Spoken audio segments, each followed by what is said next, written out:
अस्सलाम वालेकुम। उम्मीद है तमाम दोस्त और अहबाब खैर व खैरियत से होंगे। हम अपने दोस्तों के लिए एक खुशखबरी लाए हैं कि हम आज से एक नया सिलसिला शुरू कर रहे हैं। उस सिलसिले में हम बात करेंगे फ़लसफ़े पर अपने उस्ताद मोहतरम डॉक्टर इमरान शाहिद बेंडर साहब के साथ। ये होगा ये सिलसिला इस तरह होगा कि इसमें हम आम फहम के फ़लसफ़े पर सवालात डॉक्टर साहब से पूछेंगे, डॉक्टर साहब उसके जवाबात देंगे। इस तरह अगर कोई दोस्त कोई भी सवाल करना चाहता है तो वो अपना सवाल हमें भेज भी सकता है और कमेंट सेक्शन में पेस्ट भी कर सकता है। हम वो सवाल डॉक्टर साहब के सामने रखेंगे और डॉक्टर साहब की माहिराना राय उस पर लेंगे। शुक्रिया। तो अभी हम खुशामदीद कहते हैं, पखेर राहली कहते हैं अपने उस्ताद डॉक्टर इमरान शाहिद बेंडर के साथ को। और बहुत ज़्यादा खुशी हुई इस बात की कि जब भी हमने आपको आपको आपको आपके आपके वक्त का कहा, आपसे बात करने का कहा, तो आपने बहुत गर्मजोशी के साथ हमें टाइम दिया है। और हमारे जितने स्टूडेंट्स हैं, हमारे जितने दोस्त हजरात हैं, वो उसको बहुत ज़्यादा दिली वो मोहब्बत के साथ आपने उसको बहुत ज़्यादा वक्त दिया है। बहुत शुक्रिया सर। जी बहुत शुक्रिया ब्रदर, बड़ी खुशी हुई एक दफ़ा फिर जहाँ आपने इतना संजीदा मौजू फलसफे का दोबारा छेड़ा। और देखते हैं किस तरह आगे चलता है और उसके मुताबिक फिर बातचीत होती रहती बहुत शुक्रिया सर। सर जैसे कि मैंने शुरू में भी कहा कि इसमें हम आम फहम के सवालात करेंगे। सर तो मेरा पहला सवाल आपसे है कि फलसफा क्या है और इसकी तारीफ कैसी की जाएगी, और इस लफ्ज है। फलसफा का माखज क्या है। जी जी ब्रदर, ये जो फिलोसफी लफ्ज़ है, ये यूनानी लफ्ज़ है फिलोसॉफी। फिलोसॉफी जो है वो दो अल्फाज से मिलकर बनता है। उसमें एक एक फिलो और दूसरा सोफिया, दोनों का मतलब होता है लव ऑफ विजडम, यानी दानिश से मोहब्बत। दानिश से मोहब्बत ये लफ्ज़ सबसे पहले जो दरियाफ्त किया था, ये उसको आप समझ लेके ईजाद किया था, वो यूनानी फिलोसफर था पिथागोरस, जिसको हम फिसागोरस के नाम से भी जानते हैं। और ये 600 साल कबल मसीह की बात है। और उसने ये लफ्ज़ जो है वो निकाला। और ये बड़ा मानी खेज लफ्ज़ है। अगर आप इस पे गौर करें तो इस पे बड़ा बड़ा मीनिंगफुल है ये।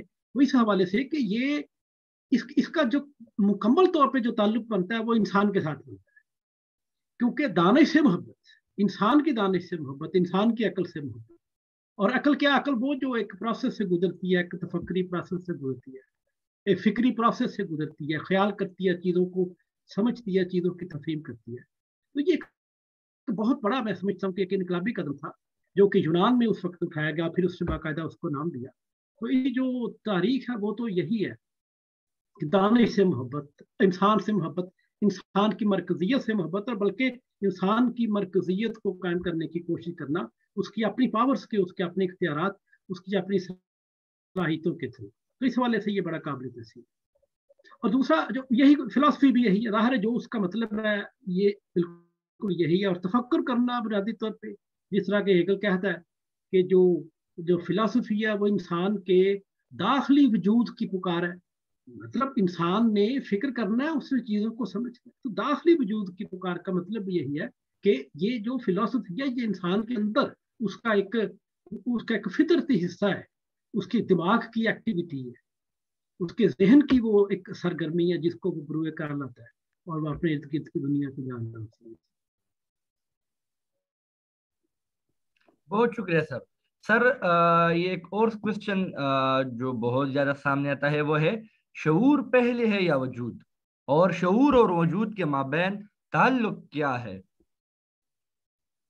जी, ये फलसफे का सबसे बुनियादी सवाल है मतलब, ये जो अभी आपने पूछा कि शऊर और वजूद के दरमियान क्या ताल्लुक है। वजूद से मुराद ये कि जो हम दुनिया हमें नजर आ रही है, जिसको हम देखते हैं, एक मादी दुनिया है जो कायनात है। और शऊर जो है वो इंसान की वो फेलियत है, जो इंसान के दिमाग में जो या उसके जहन में जो एक एक्टिविटी है वजूद के साथ ताल्लुक बयान। तो ये एक बहस शुरू से ही रही है कि क्या शऊर पहले है या आइडिया पहले है, या कि मादा पहले है या वजूद पहले है। ये बहुत बुनियादी सवाल है और फिलॉसफी में इसकी बड़ी अहमियत रही है। वो लोग जो समझते हैं कि शऊर पहले है और मादा बाद में है, उनको आइडियलिस्ट कहा जाता है, वो ख्याल प्रस्त माने जाते हैं। اور وہ لوگ جو یہ سمجھتے ہیں کہ جو مادہ ہے وہ بنیادی حیثیت رکھتا ہے اور شعور جو ہے وہ انفیکٹ مادے کی ہی پیداوار ہے. وہ مادہ جو ہے وہ ایک ارتقاء سے گزرا اور ارتقاء سے گزرتا اربوں خربوں سال جو لگے اور اس کے بعد وہ بالآخر ایک ایسی سٹیج پر پہنچ گیا کہ اس کے اندر اس نے ایک ایسے وجود کو جنم دے دیا, انسانی وجود کو ارتقاء سے گزرتا ہوا, کہ جس کے اندر سوچنے کی صلاحیت پیدا ہو گئی. تو شعور جو ہے وہ بنیادی طور پر انسان کی سوچنے کی وہ صلاحیت ہے. تو یہ پہلے کون سی چیز ہے؟ ظاہر ہے یہ بحثیں شروع سے بھی چل رہی تھی اور آج تک بھی چل رہی ہیں کہ شعور پہلے آئی ہے, وجود پہلے ہے.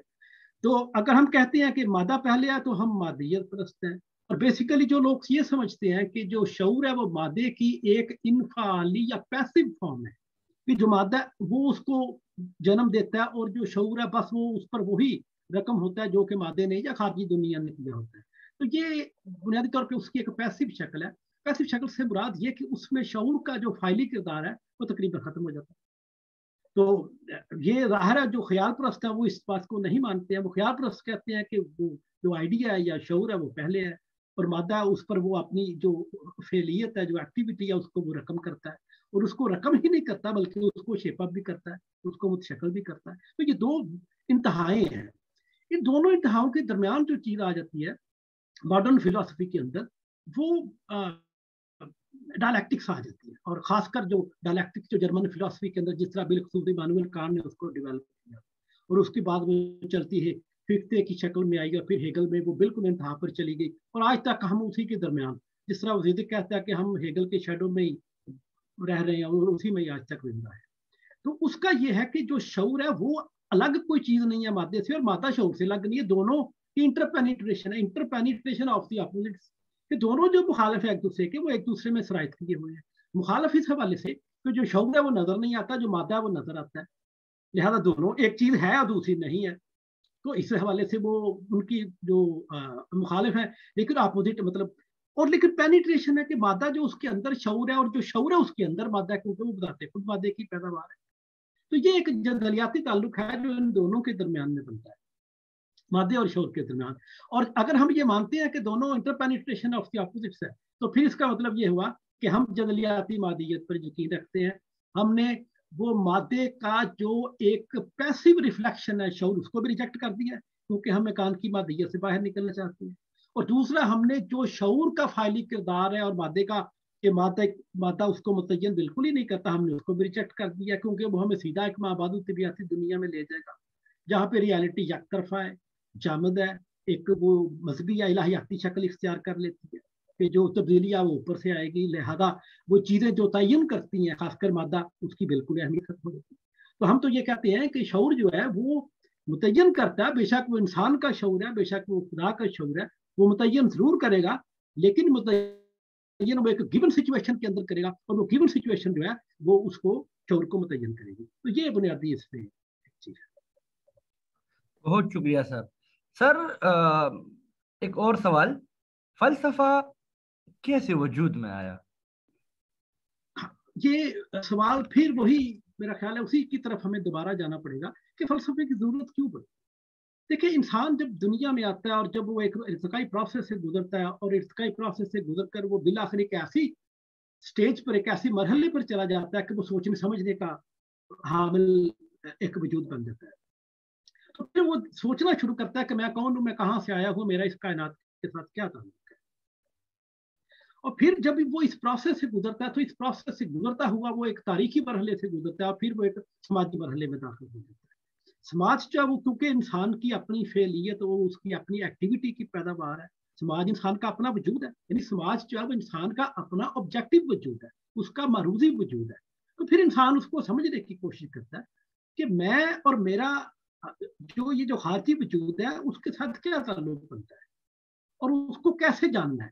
اس کے لیے وہ مختلف طریقے جو ہے وہ اختیار کرتا ہے کہ اس سارے پروسیس کو کیسے سمجھا جائے. مختلف جو دنیا کے اندر فلسفی آتی ہیں, انالیٹیکل فلسفی ہے یا وجودیت ہے یا آئیڈیلسٹ فلسفی کی کوئی فارم ہے, یا کوئی بھی کسی بھی طرح کی, ایون کہ لنگوسٹک بیسڈ جو فلسفی آتی ہیں وہ بھی لاجیکل پازیٹیوزم یا امپیریسزم یا ریشنلزم, یہ ساری کی ساری اسی تعلق کو واضح کرنے کی کوشش کرتی ہیں کیونکہ یہ ساری کی ساری انسان کی اپنی بنائی ہوئی ہے.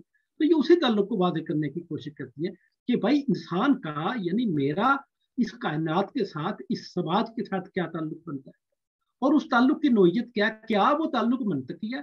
और अगर मंतकी है तो क्या ज़ाहिर है मंतक जो है वो भी फिलॉसफी की एक ब्रांच है। और अगर वो जो ताल्लुक है वो मंतकी नहीं है, इमोशनल है, ज़ाहिर उसको आर्ट समझेगा। आर्ट का काम है वो जज्बात और एहसासात की नुमाइंदगी करना, और फिलॉसफी का काम है वो खालिसन अकली और मंतकी। तो लिहाजा ये जो है, जो फिलॉसफी है वो आर्ट के ऊपर भी रिफ्लेक्ट करती है और जानती है कि जो आर्ट है वो किस तरह समझता है, दुनिया को कैसे देखता है, या दुनिया को हमें कैसे दिखाता है, इस फॉर्म में दिखाता है। तो फिलॉसफी का बहरहाल ये बड़ा बुनियादी किरदार है। जिस तरह हेगल ने कहा था कि जो आर्ट है वो फिलॉसफी के बारे में बात नहीं कर सकता, लेकिन फिलॉसफी को ये अथॉरिटी हासिल है कि वो मजहब और आर्ट के बारे में यकसा बात करती है, दोनों के बारे में, दोनों को मौजू बनाती है, दोनों के बारे में बात करती है। लेकिन ना मजहब के अंदर इतनी अहलियत है, ना ही आर्ट के अंदर इतनी अहलियत है कि वो फिलॉसफी को बराह रास्त जो फिलोसॉफिकल इश्यूज है, खासकर जो लॉजिक के हाथ में आते हैं, उन पर बहस करे। क्योंकि अगर वो आते हैं इस तरफ, फिलॉसफी के इस लॉजिकल पहलू की तरफ, तो उनको अपनी फॉर्म छोड़नी पड़ती है। लेकिन आपने मंतक पर अगर आपने बात करनी है, जिस तरह गजाली आया था फतुल फिलोसफा के अंदर, तो उसने बाकायदा कहा कि मैं मंतक का मैं इस्तेमाल करूँगा, मैं लॉजिक को यूज करूँगा।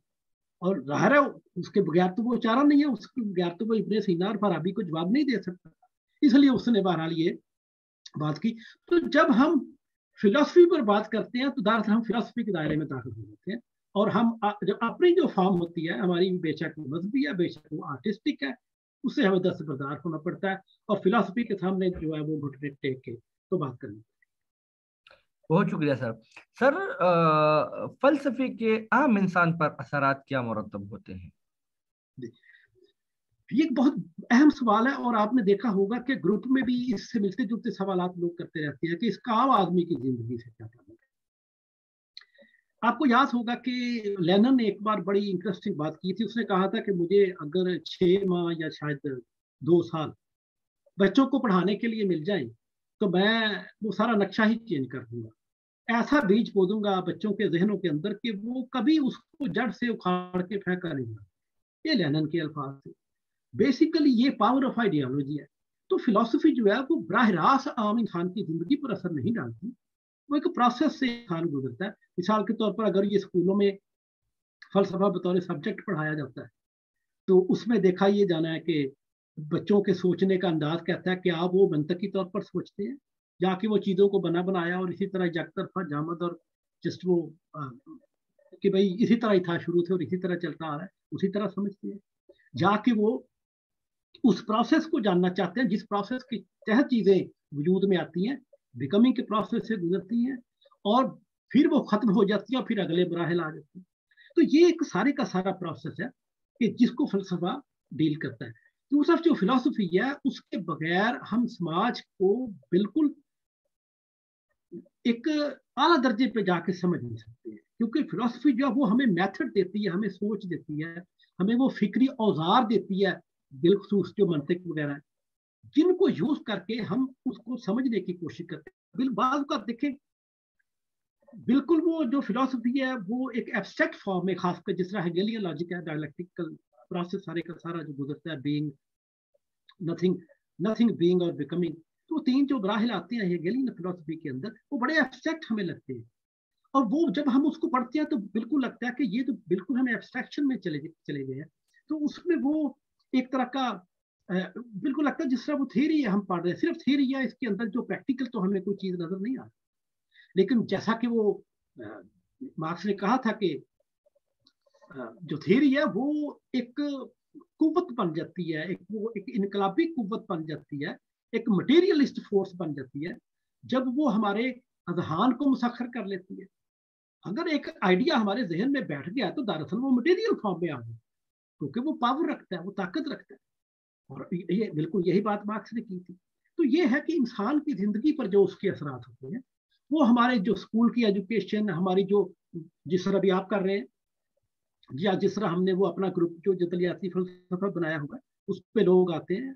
आप देख लें कि जब हमने ग्रुप बनाया था तो उस वक्त वो बिल्कुल वो थोड़े से लोग थे और बड़े हैरान होते थे, और उसके बाद वो अब देखें कि लोगों का सोचने का अंदाज बदलता चला जा रहा है। तो फिलॉसफी इस तरीके से असरअंदाज होती है کہ وہ چیزوں کو بالکل اسی طرح دیکھنا چاہتی ہے کہ جس طرح انفیکٹ وہ ہوتی ہے. ایک تو ظاہر ہوتا ہے اشیاء کا، جو چیزیں ہمیں نظر آتی ہیں جس کو ہم ظاہر کہتے ہیں، اپیرنس کہتے ہیں. اور دوسری جو چیز ہے وہ ان کا ایسنس ہوتا ہے کہ اشیاء جو ہے وہ بذات خود ان کا جو ایسنس ہے، وہ ان کا جوہر کیا ہے، اشیاء کیسے وجود میں رہی. تو فلاسفی جو ہے وہ ہمیں وہ جوہر تک لے کے جاتی ہے. اور جب ہم جوہر کو سمجھ جاتے ہیں تو پھر جو بالائی ساخت ہے اس کی، جو اپیرنس ہے، جو ظاہری سچائی ہمیں نظر آتی ہے، انسان سمجھنے لگتا ہے کہ نہیں، یہ دراصل یہ سچائی نہیں ہے، یہ ایک طرح کا ایلیوژن ہے جو ہمیں دینے کی کوشش کی جا رہی ہے. اصل وہ چیز ہے کہ ہم اس کے جوہر تک اتریں اور پھر جوہر سے ہم اوپر کی طرف آئیں. جس طرح وہ ہیگل نے کہا کہ وہ جو ہمیں ظاہر نظر آتا ہے اس کو ہم نے اس کی نگیشن کر کے تو ہم نے اس کے جوہر میں اترنا ہے، اور وہ پورے ہم ریالٹی کے اندر اتر جاتے ہیں. تو یہ چیز ہے جو فلسفہ ہمیں بتاتا ہے. فلسفے کے علاوہ دنیا کا کوئی سبجیکٹ ہمیں جو مظاہر ہے ان کے جوہر تک لے کے نہیں. بہت شکریہ سر، بہت شکریہ سر. اور امید ہے کہ تمام دوستوں کو یہ سیشن بہت اچھا لگے گا. اور سر امید ہے کہ عنقریب بہت جلد کچھ اور عام فہم کے سوالات کے ساتھ ہم آپ کے ساتھ مخاطب ہوں گے. بہت شکریہ سر. بہت شکریہ، بہت شکریہ.